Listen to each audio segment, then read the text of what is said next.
हो गया है, क्या वास्तव में प्रेम है? आप ही बताइए, क्या प्रेम है बताइए। एक 13 साल का बच्चा, 12 साल का बच्चा कह रहा है कि मुझे प्रेम हो गया है, मुझे प्रेम हो गया, मैं प्रेम को महसूस कर रहा हूँ। वास्तविकता ये है बेटा, वो प्रेम नहीं है, वो हार्मोन्सुअल एक अट्रैक्शन होता है। देखिए हर एक जीव में, बहुत ध्यान से सुनिए, हर एक जीव, ये जितनी भी सृष्टि है, अब अनेकों प्राणियां हैं, अनेकों यहाँ पर प्रजातियां हैं। चाहे पेड़ पौधों में देखिए तो हजारों प्रजातियां हैं, जंतुओं में देखिए, मनुष्य भी एक जंतु है, जंतुओं का एक हिस्सा है, मनुष्य भी एक जंतु है। अब सारे जंतुओं का आप देख लीजिए, जितने लोग हैं सभी अपने अस्तित्व की विकास की प्रक्रिया को बनाए रखने के लिए प्रजनन करते हैं। जानते हैं कि नहीं, प्रजनन करते हैं। आप देखिए मनुष्य भी प्रजनन करते हैं। आज करोड़ों वर्ष से, लाखों वर्ष से मनुष्य की प्रजाति है कि नहीं है। आप देखिए चिड़िए भी, जो चिड़िया आपके पंछी हैं वो भी प्रजनन करती हैं, और उनका भी आज देखिए अस्तित्व है कि नहीं है, प्रजनन करते हैं। तो प्रजनन जो है इस सृष्टि के विकास का एक केंद्र बिंदु है। और आपको लगता क्या है कि आप जब किसी की ओर आकर्षित होते हैं तो आपको यह लगता है कि आपकी इच्छा अपनी है, कि आप अपनी इच्छा से किसी की ओर आकर्षित हो रहे हैं। ना ना ना ना, आप अपनी इच्छा से किसी को आकर्षित नहीं होते हैं, ये आपकी अपनी सोच नहीं है। ये चीज एक बायोलॉजिकल है, ये प्राकृतिक है, और ये लाखों वर्षों से होता चला आ रहा है। आप प्रकृति के गुणों के अधीन है, और वो हार्मोन्स होता है टेस्टोस्टेरोन, जो लड़कों के अंदर होता है, और लड़कियों के अंदर जो होता है वो होता है आपका जो एंड्रोजन होता है।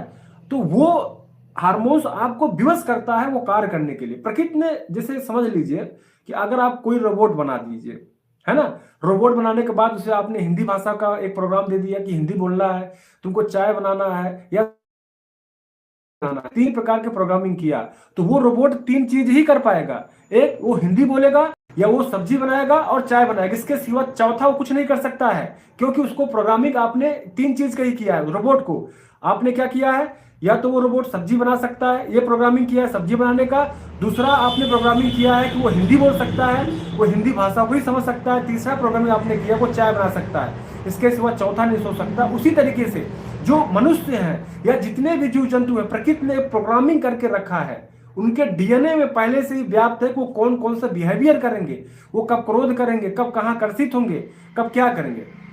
तो जो ये आकर्षण होता है जिसे आप लोग लव कहते हैं, वो लव नहीं, वो प्रेम नहीं है, वो साधारण सा प्रजनन के लिए एक अट्रैक्शन होता है। टेस्टोस्टेरोन हार्मोन्स जो आपका पिट्यूटरी ग्लैंड होता है, हाइपोथैलेमस ग्लैंड होता है, वहां पर असर डालता है, और फिर आप विवश होकर जो है अपने जो विपरीत लिंग होता है, जो मादा की ओर आप आकर्षित होते हैं। ये आकर्षण प्रेम नहीं, प्रजनन के लिए है, ये प्रजनन है, प्रजनन के लिए आकर्षण होता है। जितने भी लोग आज लव लव कहते हैं, देखिए पहला, प्रजनन के लिए चार स्टेप होते हैं, और आज इस प्रजनन की दौड़ में बड़ी हापादापी है, बड़ी लड़ाइयां हैं प्रजनन को लेकर।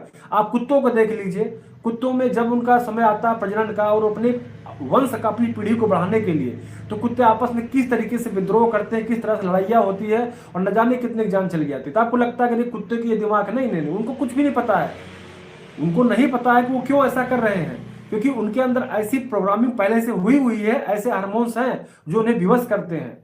तो उसी तरीके से मनुष्य के अंदर भी जो है प्रोग्रामिंग किया गया है, और वो आकर्षित होता है। तो ये जो अस्तित्व विकास की प्रक्रिया है, प्रजनन है, वो केवल प्रजनन के लिए है, वो प्रेम नहीं है, वो लव नहीं है, लव वो नहीं हो सकता, वो तो केवल अस्तित्व प्रजनन के लिए होता है। अब बात आती है वास्तव में प्रेम क्या है, उसको हमें जानना है।